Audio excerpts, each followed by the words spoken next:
Monday, playoffs consisted of a 24-team bracket with the top 16 teams seeded and the top 8 seeds receiving automatic byes into the second round. North Dakota State advanced to the final as the second seed. They beat Abilene Christian, Mercer, and South Dakota State on their way to the title. Montana State advanced with wins over UT Martin, Idaho, and South Dakota. 14-2, North Dakota State has captured 10 FCS national titles since 2011. The Bison 10-1 in 11 title games during that run. The Bears have requested to speak to Mike McCarthy, the current Cowboys coach whose contract expires on Wednesday. Bundle auto and home, renters or condo, and save with Progressive. That's the SportsGrid Sports Flash. I'm Chuck Sanders. Welcome back to College Bowl season. And now it looks like a fan has run onto the field carrying a $5 KFC bowl. Oh, yeah, looks like the mac and cheese bowl with 5 original recipe nuggets or the new Nashville hot loaded fry bowl with nuggets, coleslaw, secret recipe fries, pickles, and Nashville hot sauce. Wow, looks yummy from up here. Boy, everybody wants that bowl as more fans are pouring onto the field. Hey, Bill. Get the only bowls that matter this season. 5 delicious bowls, just $5 each. Only at KFC. Prices and participation may vary. Supplies last. Taxes, tips, and fees extra. Drivers who switch and save with Progressive could save hundreds. With that kind of money, you could go big time. The next time you're out to dinner with friends, you can order the shrimp cocktail for the table. And maybe you'll realize it only comes with 4 shrimp after you've already given away 3, but that one shrimp will be so good. And if you switch and save hundreds, you could get shrimp all the time. Switch to Progressive and you could save big time. For shrimp. Progressive Casualty Insurance Company and affiliates, not available in all states. Potential savings will vary. No way football is played in the fall and winter. Because the hits don't hurt as much when you're numb. Get the lowdown on all the sports action coming up right here. It's smarter to be on SportsGrid. This is the SportsGrid Radio Network. You're listening to Football Full Circle with Scott Wetzel and Ben Stevens. Hello and welcome to FFC. It is Football Full Circle live right here on SportsGrid Radio in Sirius XM Channel 159. He is Scott Wetzel. I am Ben Stevens. An hour today on FFC, the day following, the day after the conclusion of the National Football League regular season in 2024. For 14 of our 32 organizations around the NFL, it is postseason preparation time to get ready for a playoff run. But Scott, for the majority, for 18 of our 32 NFL teams, it is the early portion of the offseason, which namely means the coaching carousel starting to spin. Black Monday in the NFL is the day after the end of the regular season, a day where a lot of head coaching decisions are made, maybe even front office decisions as well. It wasn't as egregious or aggressive as we often see, but we'll talk about the fallout, the aftermath, and those head coaching vacancies around the NFL here on FFC as well. Yeah, Black Monday is quickly turning in the years into Black Tuesday and even Black Wednesday. And in the case of the Dallas Cowboys with Mike McCarthy, it may be Black next week because nothing seems to get done down in Dallas at the right and appropriate time. So we had Tennessee fire their general managers today, even though they're keeping their head coach, which is kind of weird, right? But, if you're a head coach or a GM and you're the least bit concerned, you have to wait until Tuesday, today, tomorrow, maybe even the Thursday before you realize, okay, I'm going to have my job back for next season. 5 head coaching vacancies at this moment, Scott. That includes the expiring contract exactly a week from today for Dallas's head coach in Mike McCarthy. We'll talk about who is in line to interview for those jobs around the NFL. But we also do discuss, Scott, what you just mentioned, the big news of this Tuesday morning so far, because we could see a slew of moves in this week that could be a Black Week instead of a Black Monday around the National Football League. We start in Nashville, where after only 2 seasons in Tennessee, general manager Ran Carthon has been fired. Spent a lot of time in the front office of the San Francisco 49ers when things were going good by the Bay, has been in Nashville for the past 2 seasons. And Scott, after only 2 years, he has now been dismissed. It wasn't an easy ride in Tennessee, of course, for the Titans. Ran Carthon a part of significant decisions, however, did draft Will Levis back in 2023, expecting or hoping that Levis could be the face of the franchise. That, of course, did not pan out. The only redeeming factor is it wasn't the second overall pick of the first round.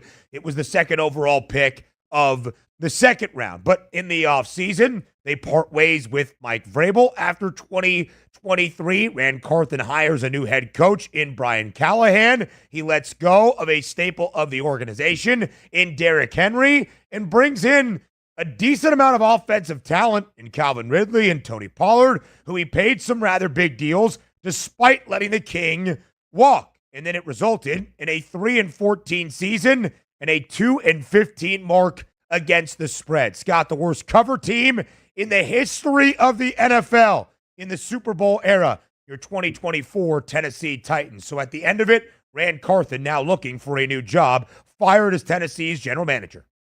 Yeah, I actually like the moves they made. I mean, listen, Derrick Henry aside, right? That kind of blew up in his face. But we knew that, it wasn't necessarily a Derrick Henry thing. I don't know why. They just wanted to kind of change it, just clear house completely. Vrabel out, Tannehill out, everybody out. And Derrick Henry kind of got caught into that. Well, we knew he was going to be successful wherever he went. But other than that, Ben, I actually thought the moves that they made were halfway decent. I had headed into this season saying to myself, you know what, they're a good quarterback away from being a really halfway decent team. Yeah. And that's why I'm surprised the GM got fired. Maybe it's the Will Levis draft. I wasn't happy about that, but it was second round, as you pointed out. It wasn't their first round pick. But other than that, I'm more apt to blame the head coach than I was the guy that brought some of these players in. I thought they vastly underachieved. They're not a playoff team by any stretch. But like I said, I like the moves that he made this past offseason. I think he did a halfway decent job of trying to keep that team as a competitive win-now team. All right, maybe it backfires, but don't you get a second chance to now say, okay, we're not a win-now team anymore. Now we're going to build through the draft. We got the number 1 overall pick. I mean, there's got to be more to this behind the scenes, I would think. Yeah, Scott, you would have to think so, and how quickly things can move in the NFL. The Titans were the 1 seed in the AFC back in 2021. They were in pole position to win the AFC South for a second consecutive season in 2022, but then dropped their final 6 games of the regular season, which allowed Jacksonville to come out of nowhere and claim the divisional crown. Last year, a win total of 7.5. Not a great season in 2023. This year, a preseason win total of 6 and a hook. They finished with only 3 wins. But, Scott, I think why this happened is actually the more interesting part, not exactly what happened. We don't really know the why. And it's not a usual thing for a general manager to have hired a first-year head coach in Brian Callahan, which is what Rand Carthen did this previous offseason, and have the upcoming number 1 overall pick and get canned. It creates a weird situation among 3 very important positions of any NFL franchise. GM, head coach, hopefully face of the franchise, starting quarterback. You don't have that congruency. You don't have a match. You don't have guys that all selected each other. Now a new general manager will step in Nashville who did not hire Brian Callahan and will be responsible for drafting a number 1 overall pick that maybe Callahan doesn't agree with his philosophy because he wasn't the guy to hire Callahan in the first place. It creates a very interesting mix that you hope you get right, but one where often the decision-making is questionable. It's basically, to put it into perspective, it's like a board of checkers. It's catty corner. It's not even. Okay, GM hires the head coach. The head coach doesn't work out. The GM gets a second head coach, all right, to be able to hire. Then usually if that doesn't work out, he gets fired as well. But it's not. It's the head coach versus the catty corner GM. And if that doesn't work out, then the head coach gets fired and the GM gets to hire his first head coach. It's not all there. And then the quarterback is kind of mixed in there. Is it going to be Will Levis next year? I wouldn't think so, especially with the first overall pick. But it just sets up for a bad situation. It really does. Usually if you're going to fire the GM, then you fire the head coach as well. That's why here in New York with the Giants, it wasn't really a Dable situation. It was a Shane and Dable situation. They were packaged together. So kind of weird unless you just go to Brian Callahan. You really love this guy and say, all right, give me a list of 5 or 6 guys that you've worked with that you would be comfortable with and that would be comfortable with you. Maybe that's the case, but boy, that's given a lot of authority to a first-year head coach who got 3 wins his first year. Absolutely so. And you could understand why it was a dismal season for Brian Callahan. Very inconsistent quarterback play.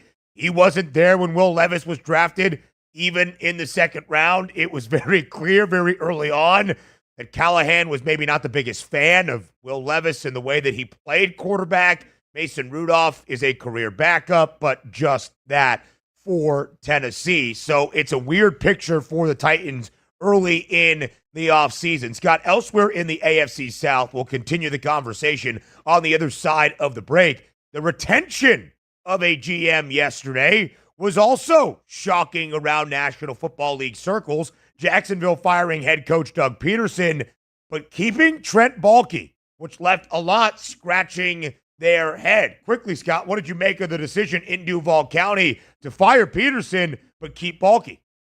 Yeah, and maybe his history, not so much with the franchise, but around the NFL, a little more, to his resume. Although Peterson's got, great resume as well for himself. So I'm a little surprised. Same thing, same weird situation. It's going to be a catty corner thing, but at least it's the head coach that goes and the GM that stays. This makes a little bit more sense. It does, but I wonder what it means for Jacksonville's vacant head coaching position. Already some reports about how desirable this job might or potentially not be. We'll discuss on the other side of the break on Football Full Circle.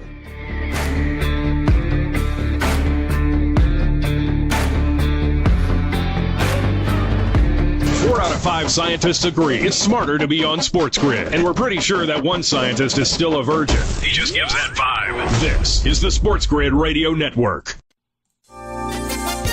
McDonald's is ending some of its diversity practices, citing the U.S. Supreme Court's 2023 decision outlawing affirmative action in college admissions. With the SportsGrid News Flash, I'm Trey Westerberg. McDonald's is the latest to shift its tactics in the wake of the Supreme Court ruling and the backlash that followed. Walmart, John Deere, Harley-Davidson, and others have also rolled back diversity programs. McDonald's said Monday it planned to retire specific goals for achieving diversity at senior leadership levels. It also intends to end a program that encourages its suppliers to develop diversity training and increase the number of minorities in their own leadership ranks. Congress certified President-elect Donald Trump as the winner of the 2024 election in proceedings Monday. Lawmakers convened under heavy security and a winter snowstorm to meet the date required by law to certify the election. Harris certified her own defeat, much the way Democrat Al Gore did in 2001, Republican Richard Nixon did in 1961, and then President Mike Pence did 4 years ago.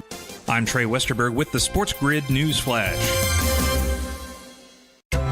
Hey, you've definitely had a busy month. Finding gifts, sending cards, hosting family. Well, now it's time to treat yourself at Macy's After Christmas Sale. Come and find great deals on something just for you. Like 25% off New Year's party looks from DKNY, Adriana Papel, and more. So enjoy the week and get yourself the gifts you really wanted before these limited time deals are over. At Macy's After Christmas Sale. Savings off already reduced prices. Exclusions apply. This holiday season, Capital One reminds you to give yourself the gift of 1.5% cash back with the Capital One Quicksilver Card. Can I earn 1.5% cash back on birds? Birds? What if you sent your true love 2 turtle doves plus a partridge in a pear tree? Sure, but why would anyone want that? The song was very convincing. Earn 1.5% cash back on all your holiday purchases with the Capital One Quicksilver Card. What's in your wallet? Terms apply. See CapitalOne.com for details. There's something you should know and always remember. SportsGrid does not increase luck. We're your unfair advantage for the latest sports gaming information. If you're looking for luck, go find a horseshoe. This is the SportsGrid Radio Network. You're listening to Football Full Circle with Scott Wetzel and Ben Stevens.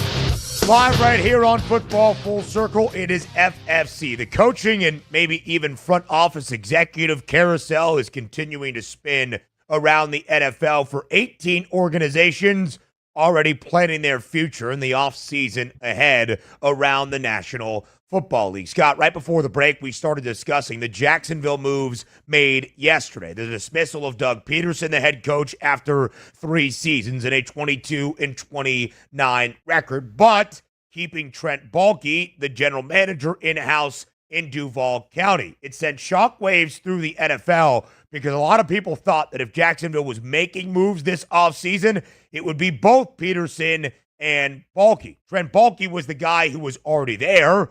when he hired Doug Peterson. But who was the guy before Doug Peterson?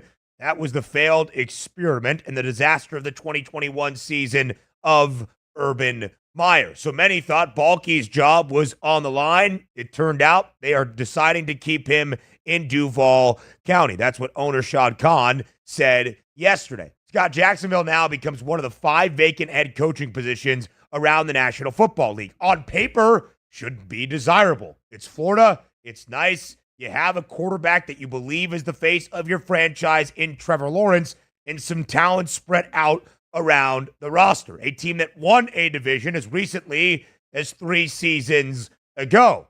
But there is already some speculation that with keeping Trent Baalke in-house, you have a general manager who many do not believe in. In fact, the head coach, as Shad Khan told us yesterday, the owner of the Jags is going to report to the owner and not the GM.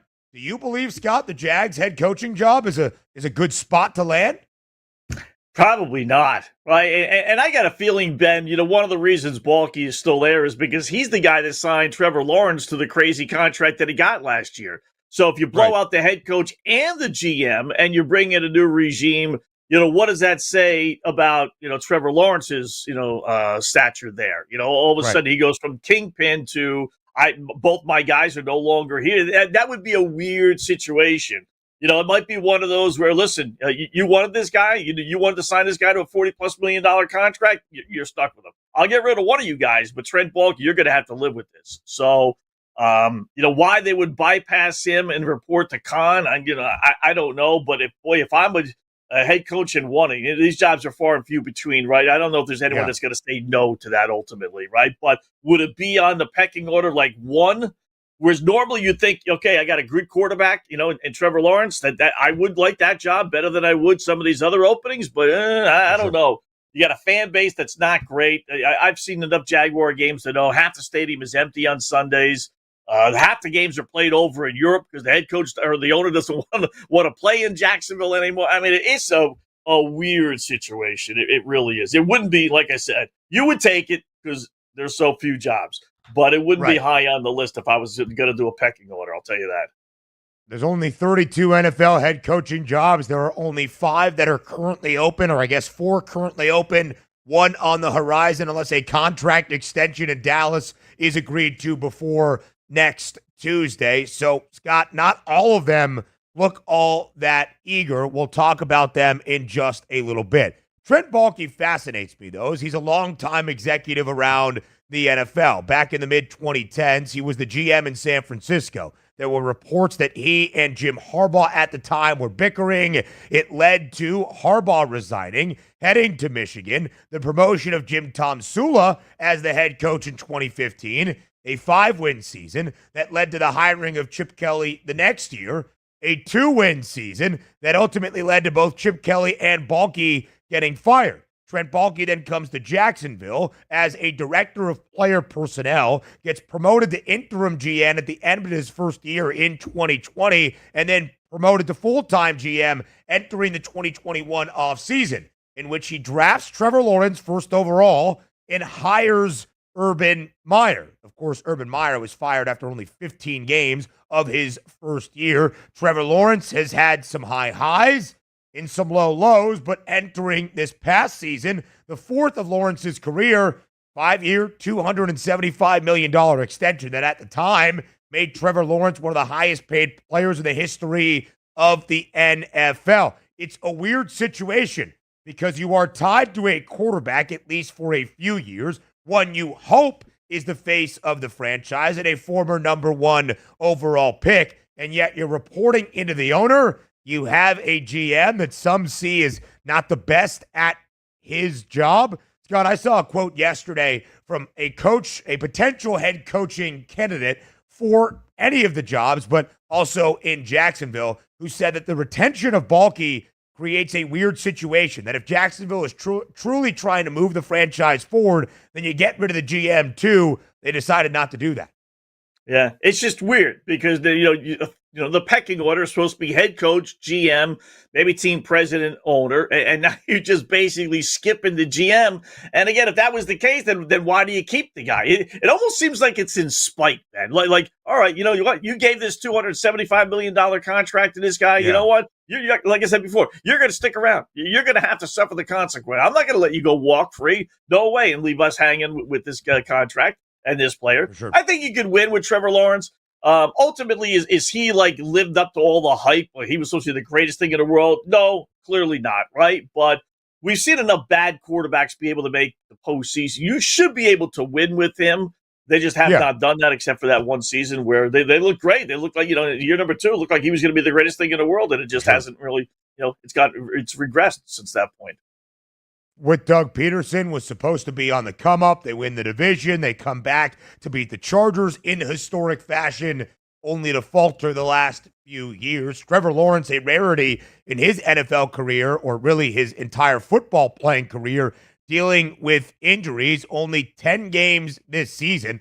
Last year, Scott, he was banged up down the home stretch, of which the Jaguars lost 5 of their final 6 to cough up their divisional lead within the AFC South. Trevor Lawrence had not missed a start dating back to his high school days prior to last year. Only 10 games played in and started in 2024. The rest of the coaching carousel, some coordinator moves that were made, and what those head coaching jobs might look like next year. That's up next on Football Full Circle on SportsGrid Radio.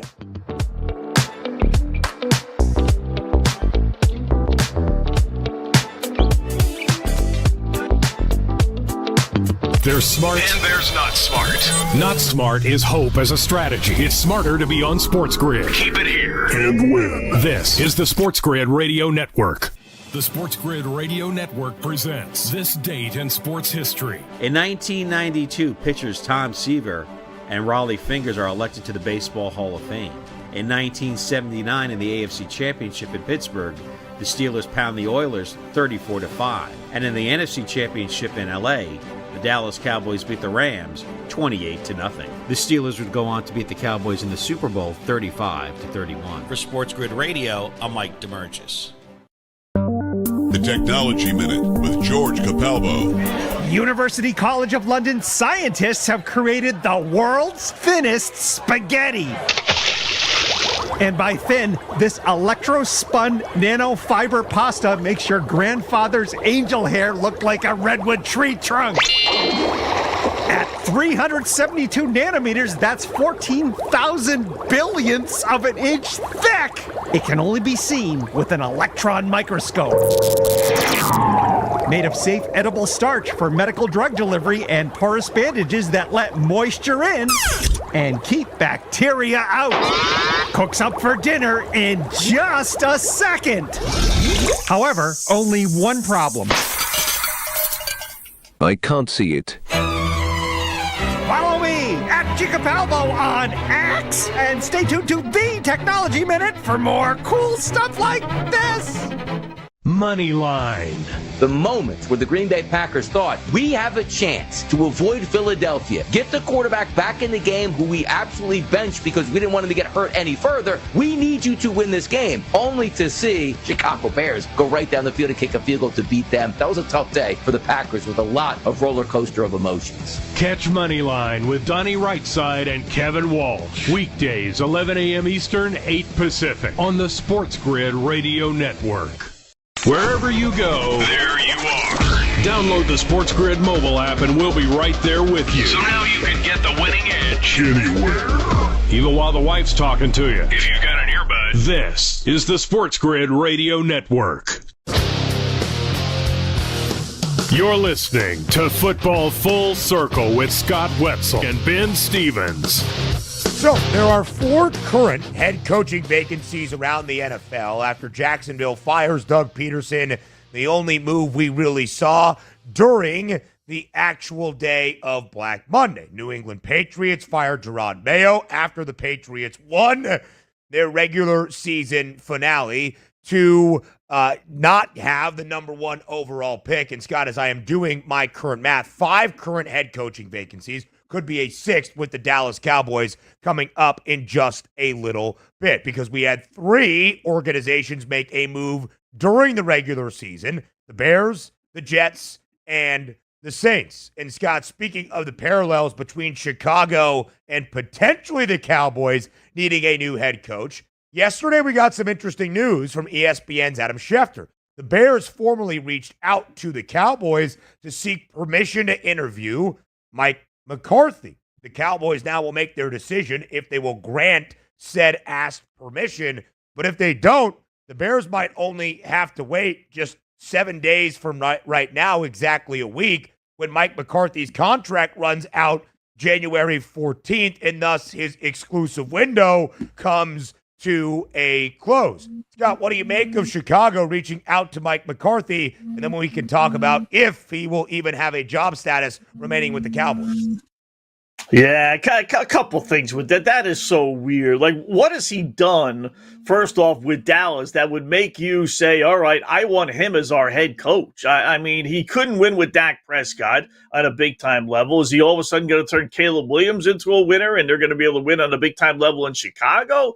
And that might, even pale in comparison to the other issue. And that's just, you think of Mike McCarthy, right? Despite his stint there in Dallas, you think of him as a Green Bay Packer head coach. I mean, that's supposed to be the greatest rivalry, maybe this side of Baltimore, Pittsburgh, right? The best historic rivalry in the NFL, Green Bay versus Chicago. And you're going to cross lines. And there's got to be somebody else. It's not like this guy is a 10-time Super Bowl winner, Bill Belichick, and all right, we're going to hire him as a head coach. You just can't do that to your fan base by hiring a Green Bay Packer. I mean, Aaron Rodgers is going to be on the open market. You want to bring him in too? I mean, you can't do that, man. I mean, to me, it's another case of where fans really analyze and care about this stuff more than the franchises. And they could talk about rivalries and this and that, and we hate them. Yeah. And here they go. They're showing some interest, for a head coach that's basically done nothing with Dallas. It's kept them mediocre, if that's an accomplishment. So exactly, I think the whole thing is weird. Yeah, and more well known for his time of winning a Super Bowl in Green Bay. Former Cowboys coach potentially, but former Packers coach Mike McCarthy. So let's talk about the Dallas angle. The interesting thing for the Bears is they could simply wait a week, and Mike McCarthy's expiring contract is exactly that, expired in Dallas, and he is a free agent, so to speak. Do you think within the next few days at all there is a chance that Jerry Jones offers up a contract extension for Mike McCarthy to remain the Cowboys head coach? I tell you, if there was a bet in FanDuel or wherever, 50-50 bet, I'd say yes. I got a feeling he's going to do it. I think if he was going to fire him, he would have fired him by now. You don't make these decisions. Do you really? At this point, don't you know, over the last few weeks, how the direction of the team has gone, whether the players like him or dislike him, whether discord, no discord. I would think you would know by now. I don't know why it's not done, except it's just Jerry and it's Dallas. But could I see a scenario? Absolutely. Didn't look like this way about a month and a half ago, but Dallas did fairly decent down the stretch. They helped, they were at least accountable. They weren't a disaster. Had some players, kind of saying things that in a positive nature for him. So, Jerry, one thing about Jerry, like him, dislike him, he's pretty loyal to his head coach. Gave Jason Garrett forever and a year to finally fire. They were calling for that guy to get fired. Should have been long ago, but he waited until the very, very, very last opportunity, finally did. And here we got Mike McCarthy in a similar spot. You know what? Yeah, I think he's going to rehire him. I do. Which is crazy, Scott, to think of where things were entering this season. Almost the idea of how uneasy the offseason was in Dallas, with waiting till the very last minute to pay both Dak Prescott and CeeDee Lamb, and having Mike McCarthy on an expiring contract, not under contract entering the 2025 season, and yet not renewing or extending McCarthy, putting him on the warmest ever seat. The idea was, this year has to be different, Mike. Get to the playoffs, get a deeper run in the postseason, maybe even an NFC championship game, and yet Dallas won't even make the postseason, finishing 7-10. We'll continue the coaching carousel next on Football Full Circle.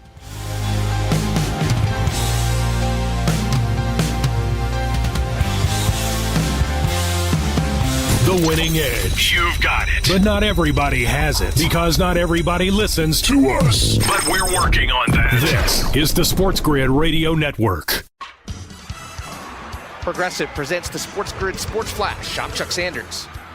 North Dakota State football is the FCS champion. It's their 10th overall title. They knocked off undefeated Montana State 35-32 on Monday. Playoffs consisted of a 24-team bracket with the top 16 teams seeded and the top 8 seeds receiving automatic byes into the second round. North Dakota State advanced to the final as the second seed. They beat Abilene Christian, Mercer, and South Dakota State on their way to the title. Montana State advanced with wins over UT Martin, Idaho, and South Dakota. 14-2. North Dakota State has captured 10 FCS national titles since 2011. The Bison 10-1 in 11 title games during that run. The Bears have requested to speak to Mike McCarthy, the current Cowboys coach whose contract expires on Wednesday.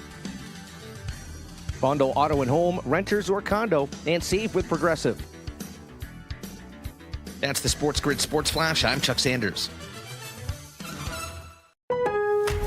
Now's the time to shop limited-time doorbuster deals during Pro Savings Days at Lowe's. Save $50 on a Little Giant King Combo 6-foot ladder. Was $199, now $149. Plus, save $100 on a DeWalt XR 20-volt Power Stack 5-amp-hour battery. Was $199, now $99. Get these can't-miss deals now before they're gone. Lowe's knows savings. Lowe's knows pros. Doorbusters valid 1/13 through 1/15. Selection varies by location while supplies last. Joe Montana here. In my football days, I knew the importance of a strong defense. Now I'm sharing how you can help defend your health against pneumococcal pneumonia and invasive pneumococcal disease. Are you 50 or older like me? The CDC now recommends vaccination against pneumococcal disease. Even if you're healthy, your age puts you at increased risk and over 6 times greater risk of hospitalization with pneumococcal pneumonia than adults under 50. Schedule your appointment today at vaxassist.com. Sponsored by Pfizer. You're listening to SportsGrid. Spreading the winning edge far and wide. Terrestrial, internet, TV, satellite, and don't forget our mobile app. Face it. The Winning Edge is everywhere. Somewhere there's a squirrel frustrated he can't get a phone. This is the SportsGrid Radio Network. You're listening to Football Full Circle with Scott Wetzel and Ben Stevens. Live right here on Football Full Circle. Now all of a sudden Mike McCarthy is in hot pursuit around the NFL. The Bears have reached out to the Cowboys for permission to interview former Packers head coach as well, Mike McCarthy. And there's a chance that in the coming days, maybe just maybe, a contract extension is handed out to McCarthy on the expiring deal he already has to remain the head man at the Star. Scott, what is so fascinating, this was a storyline you and I followed all offseason long, into the preseason, late into the preseason, throughout training camp as well. The fact he was on the warmest seat ever because he did not have a contract beyond this season. And when you look at it on paper, 7-10 for the Cowboys, missing out on the postseason, even with a healthy Dak Prescott. It was not a picture-perfect start to this year with the Dallas Cowboys as well. How could Mike McCarthy survive that, not having a contract beyond this season? I would still say a move should be made, but it almost feels as though we are trending toward Mike McCarthy coming back to Dallas. Yeah, it's amazing. I mean, here's one head coach that probably got helped out with their quarterback getting hurt. Doug Peterson, Jacksonville, probably lost his head coaching job with Trevor Lawrence getting hurt. Whereas with Dak Prescott, that's the excuse Dallas needs. The frustration from the Dallas fan base maybe isn't quite there this season as it's been in years past because they didn't make the playoffs, and they kind of realized that once Dak went down. All the talk about Derrick Henry, not signing with Dallas, gone, all because Dak, wasn't healthy enough, and there's no one to blame. And then, like I said, 7-10, even with Dak would have been, halfway decent when you consider that roster and some of the other injuries that they've had. So it is weird heading into this year. All three of the main guys, including the head coach, not necessarily under contract after this upcoming season. We all thought they might all go, and here we are. CeeDee Lamb signed. Dak signed, and like I said, I'm guessing that he's going to sign. Does the head coach make a difference? Yeah. Is he a bad head coach? No. Do I think he's a great head coach? Does he make a difference in the positive? No, I don't. We haven't seen that this year. We haven't seen it in years past in the postseason. So, but I guess you could do worse. Maybe the Bears showing interest is their way of kind of screwing around with Jerry, saying, you know what? If you don't sign him, we will. Meanwhile, that pushes Jerry into signing him, and they're all laughing behind Jerry's back, saying, what a dope you are. No one really was going to sign Mike McCarthy at this point. So it's bizarre. I wonder what the Dallas fan base is thinking right now. Do they really want Mike McCarthy back? I don't think so. I really don't. But I think it's going to happen.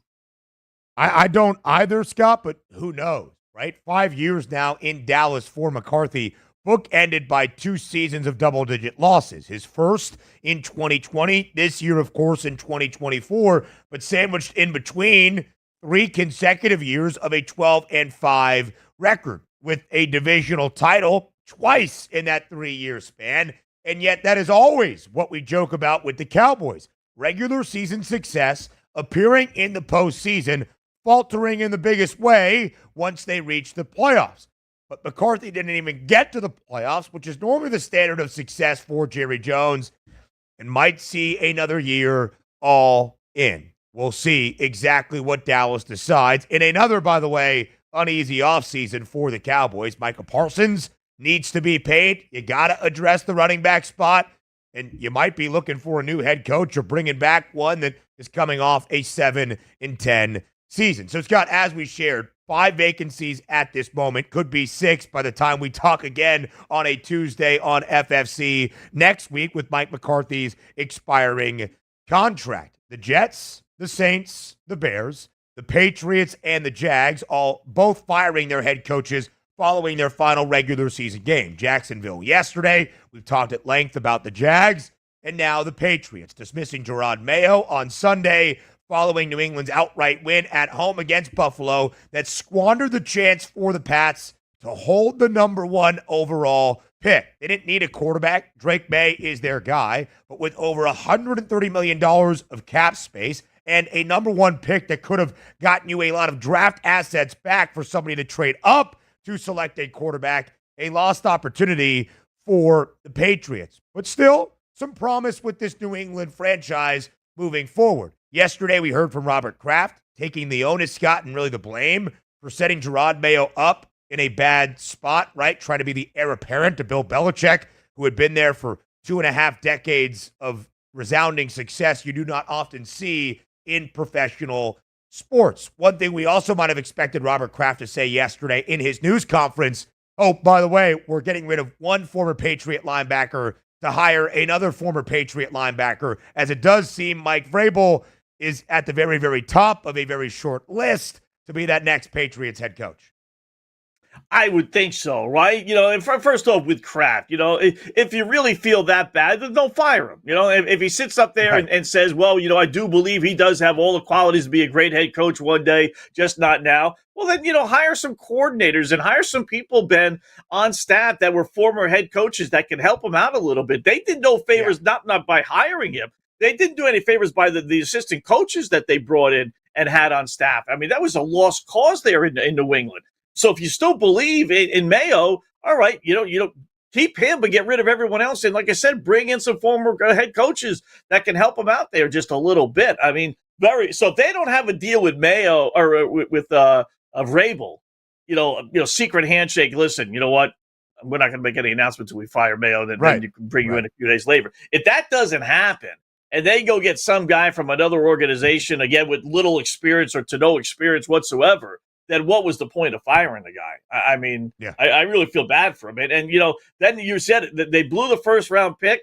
I was watching a little bit of that game, and I swear every time New England scored a touchdown, they would show Mayo on the sidelines, and he had this smirk on his face like, well, what are you going to do? I mean, I got a strong feeling he knew he was going to get fired, and this was his kind of way of getting even. Going from 1 to 4, that's a pretty good. If you think about if you're sitting in the number 1 spot and you already have your quarterback in the future like they seemingly do with Drake May, what could you get for that top pick? Knowing this year there's probably only 2 guys that we're talking about, at least right now, right? Ward and Sanders. Yeah. So that number 1 pick, it's not like last year we had 5 guys get drafted in the first round. You might not get that again this year. what could you get? 3 first-rounders, 4 first-rounders maybe? Including one. You look at who's drafted in the top 10, you got 4 teams that need quarterbacks. So out of those, even if it's a conservative, let's say it's 3 first-rounders, one of them is still going to be in the top 10, and then you can add on 2 more in future years and probably add on a second or a third-round pick. I mean, that was as costly a loss as it was for New England this week. That's what it was 2 weeks ago when the Giants decided to win a football game. And now the Giants are sitting in the number 3 spot, Ben. It really just doesn't make any sense. I just, again, if there's only 2 quarterbacks, what did the Giants accomplish by winning 2 weeks ago, right? Don't you go to the head coach and the GM and say, listen, guys, you're coming back next year. I thought about it. You know what? But you're coming back, so let's do the right thing these final 2 weeks, okay? Because we need a quarterback, and there's only 2 in the draft, so do the right thing, guys. You can't say lose, because the Dolphins tried to do that, and look what, they got themselves into trouble with Brian Flores. So you can't exactly say those words, but you certainly can let your, intentions known. Don't do anything stupid these last 2 weeks. It's been a lost season. And yet the Giants and the Patriots found ways to win. Amazing. Yeah. Scott, I think if you were to peel back the curtain in both of those spots, I do believe that if there was a transparent answer given by Gerard Mayo, he might tell you that, I knew that I was going to be canned after the final game of the year, so I told Joe Milton, go out there and rip it and give me everything you got for one day in Foxborough. And I think if you were to peel back the curtain in New York, they would say, damn it, because now we are drafting 3rd overall in a quarterback class that might have 2 first-round QBs go off the board, or at least 2 worthy of a top 5, top 10 pick. And one of the issues for both Dayball and Shane, they weren't there when Daniel Jones was drafted. Plenty more coming your way next on FFC.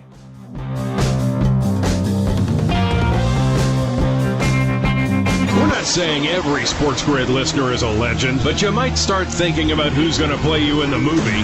Just saying. This is the SportsGrid Radio Network.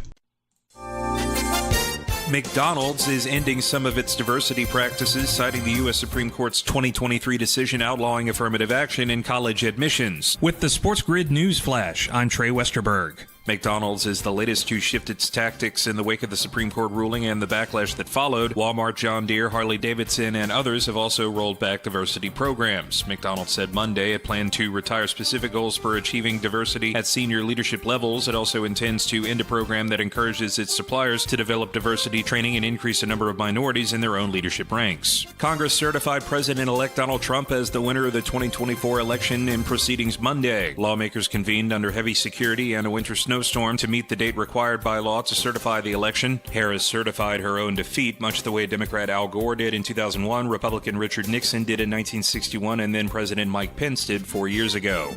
I'm Trey Westerberg with the SportsGrid News Flash. Our daughter Jessie loves playing detective. A clue. But since we discovered she has sensitive skin, we've been playing detective too. We thought the problem was our puppy. But it was actually our old detergent. Aha. So we switched to Tide Free and Gentle. Tide Free and Gentle provides an excellent Tide clean, and it doesn't leave behind irritating residues like dyes or perfumes, so it's gentle on your skin. Case closed. If it's got to be clean, it's got to be Tide Free and Gentle. What's better than 1 win? 3 wins. With Straight Savings, you keep your own phone, get 1 line for only $25 a month with real unlimited data, and get rewarded with a $200 phone credit after 12 months. It's a win-win-win. Head to Walmart or visit straighttalk.com today. Switch to Straight Talk. Less dollars, more sense. Straight Savings Plan enrollment requires compatible unlocked device and new line of service. Bonus device credit requires 12 months of active service. Offer ends if eligibility requirements are no longer met. Taxes and fees apply. For network management practices, see Straight Talk's terms and conditions. Ask any player and they'll tell you any advantage is important. That's where we come in. SportsGrid delivers gaming strategies and analysis 7 days a week. The winning edge. It's your advantage to more winning more often. This is the SportsGrid Radio Network. You're listening to Football Full Circle with Scott Wetzel and Ben Stevens. The coaching carousel is spinning around the National Football League. But, Scott, maybe not as many openings right now as we expected by the day after the end of the NFL regular season. That could include in Las Vegas, where current Raiders head coach, who of course was promoted from the interim head coach at the end of last season to the full-time head coach entering 2024, was asked about his job status, basically said he hasn't heard anything. So he plans on being the Raiders head coach now, in the present, and of course in the future, moving through this offseason into 2025. The Raiders won 2 of their final 3 games, booked as slight favorites in both against the Jags and the Saints. Scott, we just talked about a couple of teams that probably should have lost more games to have a better pick in the NFL draft. You could say the same for Vegas. At least they didn't win outright as an underdog in any game they were expected not to win. But the Raiders now, Scott, fall all the way out of even the top 5 of the first round of the NFL draft. They're drafting 6th overall. Do you believe Antonio Pierce will still be the head coach when the Raiders make that first round selection at the end of April? Well, I would say yes. I thought maybe Vrabel would go out with Tom Brady with the Raiders, but as we're both speculating here, we're thinking that's a done deal with the New England Patriots. Although who knows, right? So I would say yes, he would. But I mean, you thought New England wins this week, screws up the first overall pick. Giants win 2 weeks ago, screws up the first overall pick, and then the Raiders decide to win 2 of the last 3 for what purposes? Now, at least, do they want to go into next season with Aiden O'Connell, who played fairly well the last 2 out of 3 weeks? He showed a little bit, but boy, I don't know if you want to say here, Aiden O'Connell, here's a football team. You go win us, 9 to 10 games, especially in that division, right? You're going up against Justin Herbert, Pat Mahomes, and now even Bo Nix, and you're going to throw the Aiden O'Connell? I mean, good luck with that. They needed to lose. I tell you, Ben, I've had this conversation with others. I am amazed that the NFL can do what they do, unlike the NHL and the NBA and Major League Baseball, where you don't make the playoffs, you put into a pot, you ping pong balls in the NBA and NHL, and figure out the percentages, how many ping pong balls you get. The NFL, it's just straight. Whatever your record is, that's it. And then tiebreakers, strength of schedule. And why these teams that aren't in the playoffs, and we're talking about, the New York Giants have been in the NFL forever. The Oakland, Las Vegas, Los Angeles, call them what you want, Raiders have been in the AFL, NFL forever. They know, Patriots as well. They know the importance of finishing, with the first or second overall pick, especially this year. And yet those are the teams that just win games down the stretch that are meaningless. It's just, you accomplished nothing, Raiders. You accomplished nothing, Patriots. The head coaches are going to get fired whether they have 3 wins or 4 wins or 2 wins. I don't think it's going to make any, like the Raiders all of a sudden aren't going to keep Antonio Pierce because they got 4 wins versus the 2 that they would have had if he hadn't won 2 of the last 3. I'm amazed that these teams don't lose these games on purpose like we see in the NBA all the time, right? But the NFL's lucky they don't have to have that ping pong ball situation because these teams all seemingly try and win. I think he'll probably be there. I think, he deserves another crack. 1 year for a head coach. He had a few games the year before, but they've gone through head coaches here, so I would think he would get a second year. Scott, one of the reasons I think he became the permanent head coach in Sin City was the belief that his players had in him, the buy-in they showed in the 9 games he was the interim. They won 5, they covered in 7. You could tell they were playing a much better brand of football. That faded this year. There was the weird thing with Devontae Adams. He then demanded a trade and was traded to the New York Jets. It's an interesting situation, but again, the Raiders don't have a bright future ahead, at least at the quarterback spot. I love Aiden O'Connell. Watched a lot of Big Ten football and still do. Saw him at Purdue and said to myself, under Jeff Brom, this guy entering the 2023 NFL Draft, probably a day 3 pick that is going to be in the NFL for a decade. Career backup, will start a few games, will get you to pay him some money, and he'll be good there. A reliable and experienced backup, but not the face of the franchise, in my estimation, to build around. Scott, we talked about the New York Jets, one of those head coaching vacancies as well. Basically, if you have ever once worked in the NFL in any sort of capacity, you are either interviewing for the head coaching job in New York or the GM job with Gang Green. So many candidates on the list right now for the New York Jets, including a very familiar face who is set to interview today. That's Rex Ryan. Scott, do you deem the Jets job a desirable one at this moment? No. Although I will say this: the roster's not bad. Now they don't have a quarterback, but if you look at the other positions, they got first-round draft choices up and down the offensive line. It's not great, but at least potentially they should be. You have the wideouts if Adams comes back. You have the tandem in the backfield that's pretty darn good. You got a defense that's halfway decent. It's like a lot of teams, they're a quarterback short, right? The headache with Aaron Rodgers, with his contract the way it's set up, there's no way he's coming back, so they need to go get themselves a quarterback. And it's just the headache of being the New York Jets. So is it a desirable one? You're in a division which the Dolphins aren't going anywhere. The Patriots are stuck at the bottom. You got the Buffalo Bills, but it's a winnable. It's not like the AFC North. So I would say it's a desirable one. It's in New York. You're always going to be second-class citizen to the New York Giants. You know that going in. Now, ultimately, do I think they're going to hire Rex Ryan again? No, I don't. If they were going to do that, Ben, they would really have to sit him down and say, Rex, is this just a publicity stunt? Is this just something on the whim that you would do because, okay, this might be your last crack? Or do you really, really want to be a head coach again? Because you haven't been in the league in a number of years.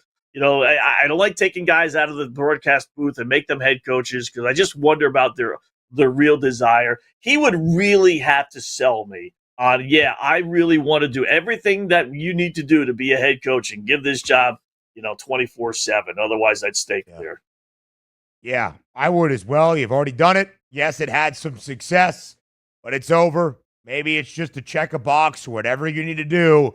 But I would not hire Rex Ryan if I was Woody Johnson, who also needs to hire a GM. And what exactly happens in the timing of hiring a GM before, after, or simultaneously with a head coach? Again, a lot to answer for this Jets franchise. I got to head out. They're using the studio for interviews. Scott Wetzel takes you home on the other side of the break here on Football Full Circle, all a part of the SportsGrid Radio Network. Or FFC up next.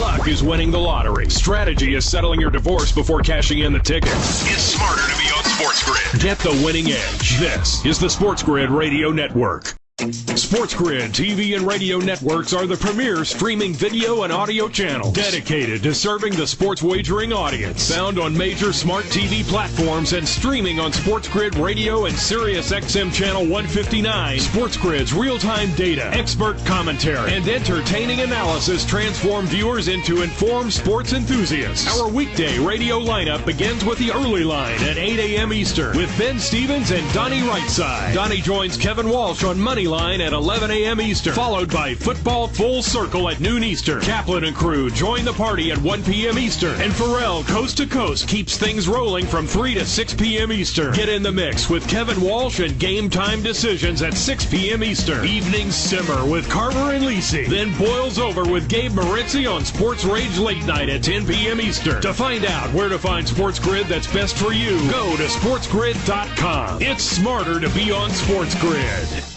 How would you like to get high-speed internet for your home for less than $2 a day? That's right. For about $50 a month, you'll get lightning-fast internet. Are you paying less than $50 a month right now for your internet? Then call Whole Home Connect right now for blazing fast internet at $50 a month with no price increases, no hidden fees, no contracts, no upfront costs, no equipment fees. It's a great deal. And guess what? You can try it for 15 days. If you don't like it, you get your money back. But you're gonna love it, and you're gonna love the price. Internet for your home for $50 a month. That's less than $2 a day. Plus, no contracts, no upfront costs, no equipment fees, and our 15-day guarantee. Call now. 800-797-1292. 800-797-1292. 800-797-1292. That's 800-797-1292. Think of us as your cool roommate that has this innate gift of somehow always picking winners and never bugs you about doing the dishes or paying rent. Sports gaming strategies and information 24/7. Get the winning edge. This is the SportsGrid Radio Network. You're listening to Football Full Circle with Scott Wetzel and Ben Stevens.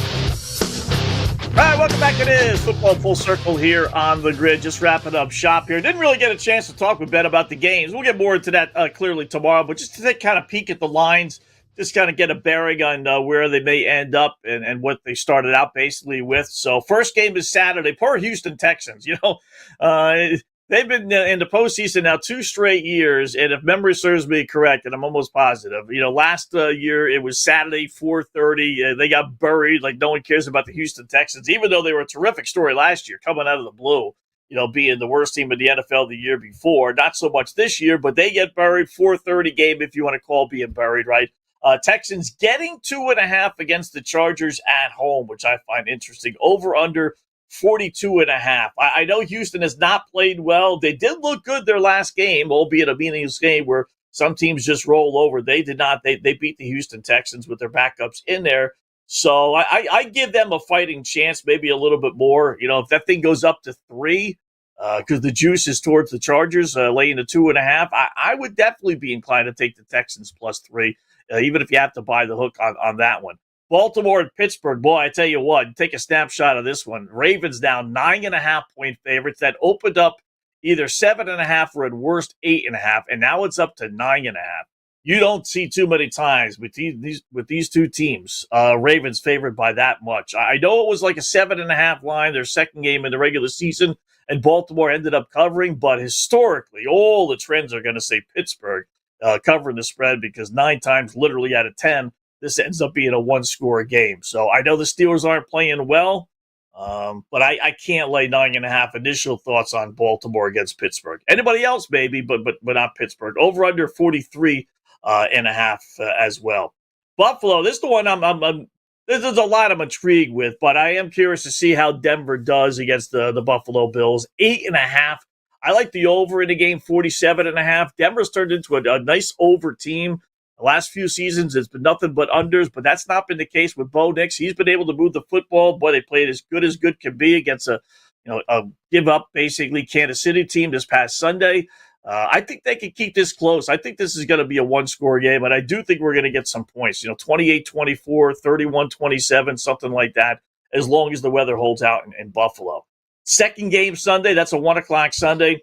Philadelphia getting 4.5 or laying 4.5 against Green Bay. Could be a battle of backup quarterbacks.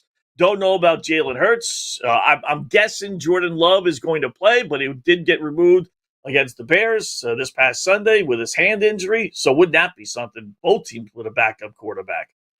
Tampa Bay's laying 3 with Washington. I'm going to pair this one with the Monday night game with Los Angeles and Minnesota. And to me, this is the story that no one's talking about in the NFL, and we brought it up Sunday. I did anyway when we were doing in-game live.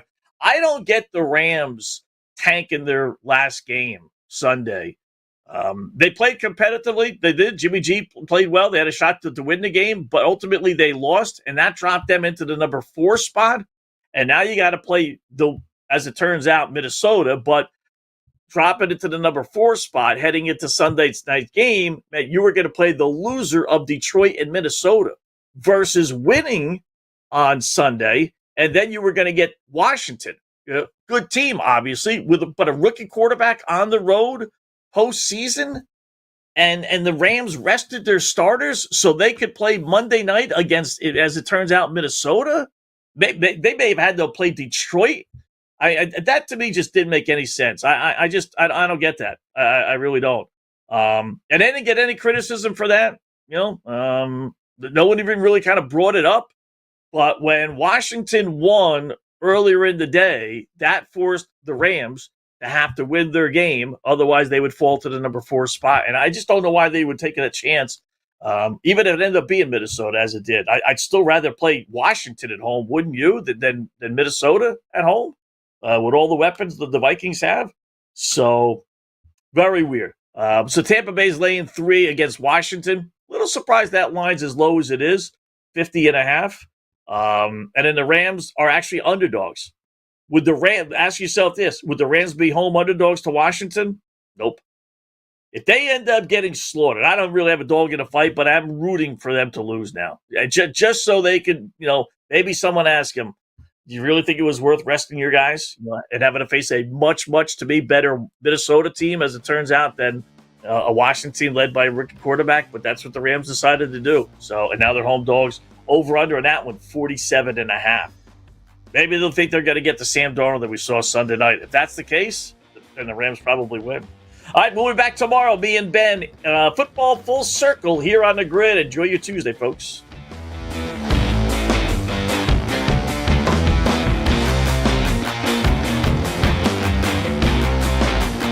Now you've done it. You found the advantage for gaming, odds, and more.